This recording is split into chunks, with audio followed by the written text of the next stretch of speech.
A very good day to each one of you. I'm Dr. Jean Likuna. I used to work with UN Women and I'm currently advisor to the CBCI and the FABC on climate and gender issues. I wish to thank the Commission on Women, Conference of Catholic Bishops in India, for inviting me to make this presentation entitled Rights, Justice and Action for All Women and Girls, Give to Gain, on this International Women's Day 2026. Friends, most of you must have heard the saying, the arc of history bends naturally towards cosmic justice, and in our case, gender justice. That is a very comforting thought, but I do wish to say that that arc of history bends towards gender justice not as naturally as it is projected to, but because of a lifetime of hard-fought struggles by women against the assertion of male economic, social, political, physical, sexual and emotional power, which is expressed in subtle but also violent forms of discrimination and abuse of women. These are struggles by women, poor urban and rural poor women, for access to land rights and public goods and services. Struggles by local and indigenous women against land grabs, against deforestation that really decimates their ecologically sustainable lifestyles. These are struggles by women workers for decent work and labor rights. These are struggles by women migrant workers for legal and social protections right throughout the migration process. These are struggles by unpaid women caregivers to realize, to recognize, to reduce, to redistribute care work in families and communities. These are struggles by older women, by women who are chronically ill, by women who have special needs, girls who have special needs, for better health facilities and benefits. These are struggles by the LGBTIQ community for a guarantee of their full human rights. These are struggles by women from ethnic and religious minority communities who have selective legal reforms that have been formulated and wreak violence against them. And these are struggles by survivors of sexual abuse and violence, who've broken the silence around their violence, who struggle for comprehensive services to heal, and who strive to bring their perpetrators to justice. Friends, this transition to gender equality has to be fairer, faster, and much further, because the 2025 Global Gender Gap Report says that at our current levels and with our current efforts, it will take 123 years for us to achieve gender parity worldwide and 170 years for us to achieve gender parity in India. And here we are talking not about gender equality, which is much deeper, but just about gender parity. The most insidious barrier to gender justice and equality is not just the law. It is the impoverishment of our human values and our human spirit. It is the loss of our moral compass as Christian men and women. And this impoverishment is expressed in the deafening silence around the oppression of women and girls. It is expressed in our collective quiet agreement to turn the other way so that we avoid the inconvenient truth and its consequences. It is the inconvenience and hence the refusal to cede individual and institutional power. And much of this is by men, but also by women who hold authority and powerful positions. It is the fear of losing favor with power holders, with people who are important, be it in our families, our communities, at work, state agents, or within the church. It is the fear of being held accountable. It is the fear of loss of reputation. It is the fear of loss of the sanctity of our institutional brands, and it is the fear of economic costs to our institutions. Our refusal to ensure gender justice and equality betrays women and girls. It is a loss of moral authority. It disregards the femininity in the divine and the divinity of the feminine. For behind every piece of statistical evidence that points towards discrimination, violence, and abuse of women are larger than life, flesh and blood women and girls who bear acute pain and we are complicit in this pain. We are complicit in contributing to this pain.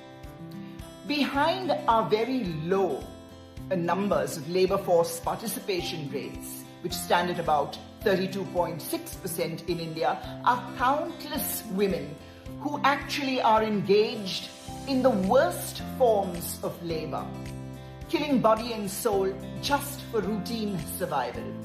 For every domestic worker that we pay a paltry wage, we have women working for long hours, several jobs, depleting their health.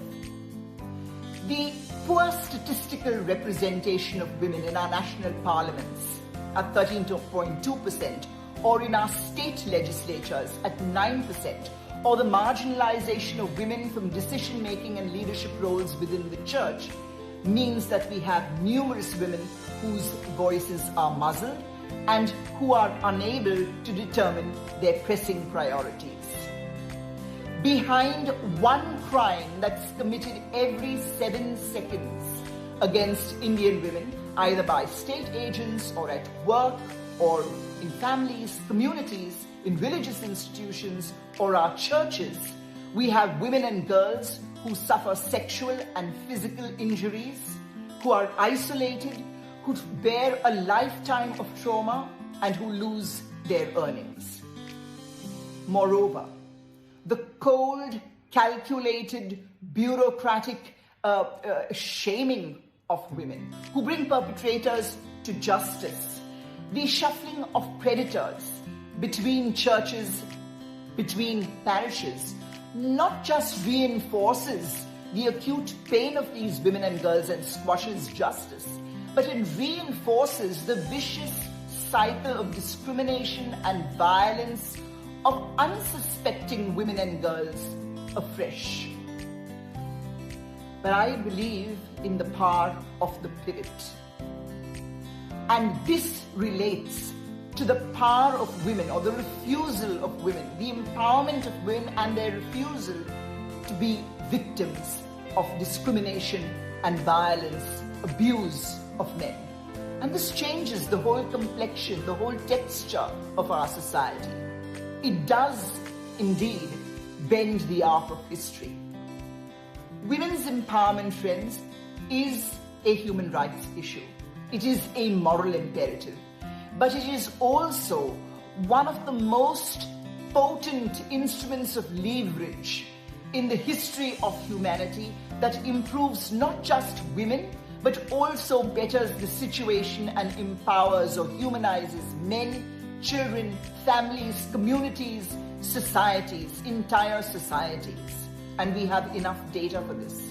Data for 2025 in India shows that when men shed their traditional masculinity and engage in at least 40% of unpaid care work, they report much better relationships with their spouses. When men engage in childcare, they report that they face or they experience this close, loving bond with their children, an irreplaceable intimacy, a humanizing effect that other men miss out on. When young boys look at caring father role models, they're more likely to grow up upholding gender justice and equality and less likely to perpetrate violence against women. When women, or for that matter anyone, stays free from violence, we have a society that is rich, wholesome, humane, and not paralyzed by trauma.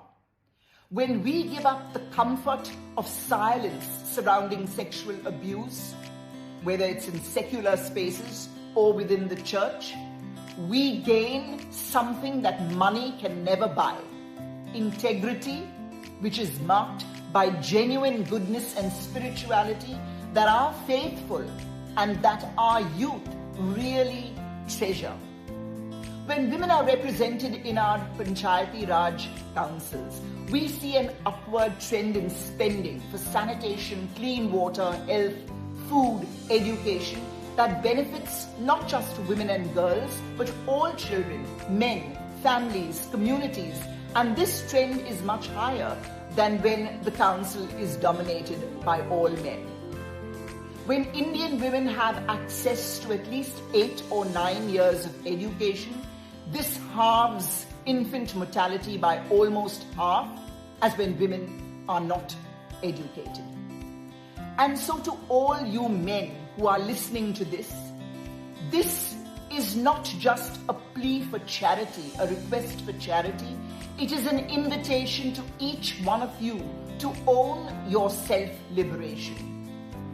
Because a world that shackles men in toxic masculinity, that suppresses the femininity in men, and that oppresses women and girls is a world that is brittle, that is anxious, that is insecure, that is half blind.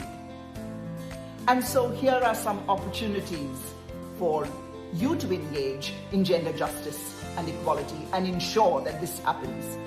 Consider, for instance, paying your domestic workers in line with church-ordained or church-determined labor code standards, or according to your residential market rates. And keep in mind, or bear in mind, having respectful conversations between you and your domestic worker when it comes to rights and obligations.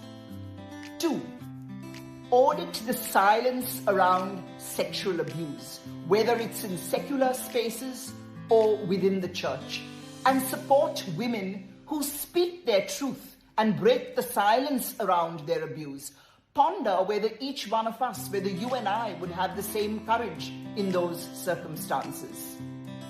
Support all initiatives to bring predators, sexual violators, perpetrators to justice, and ask yourselves whose truth you are supporting or who you are supporting at the expense of truth.